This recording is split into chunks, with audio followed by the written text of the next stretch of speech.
Hey everyone! Welcome to another episode of Renton Reflects. When you think about it, this movie ought to have had some potential for being a successful family comedy, given what was presented in the advertising. It's got a few familiar name stars, it's got a decent enough premise, and it was produced under the Disney name. Where could it go wrong?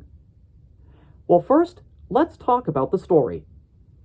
It features that of an 11-year-old boy named Ben, whose father had walked out on him and his mother Sandy. She eventually hooks up with an American attorney named Jack, who decides to temporarily live with her and Ben. Ben isn't too keen about the idea. He's eventually encouraged by a friend of his to have himself and Jack sign up for a special club known as the Indian Guides.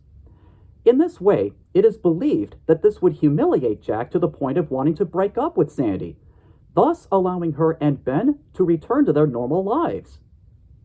While that's going on, Jack had recently prosecuted a mobster in court, in which he was given a 50-year prison sentence. The mobster's adult son Joey wants to seek personal vengeance against Jack by attempting to kill him and make it look like an accident. It's only a matter of time till we find out if Ben and Joey respectively succeed in their plans. I didn't expect this movie to be all that great, but I did at least expect it to be serviceable in terms of entertainment value. Unfortunately, it turned out to be more of a disappointment, mainly because it was presented in a way that's rather mellow. What with it having an underdeveloped script, characters that are not really all that interesting, and a rather predictable setup in some of its jokes. Not even the relationship that's explored between Ben and Jack was fleshed out all that well. At times I asked myself, why was this movie played out in such a mellow fashion? Could it be that the filmmakers wanted to keep things safe for family audiences since it was produced under the Disney name? Maybe, but that's only a theory.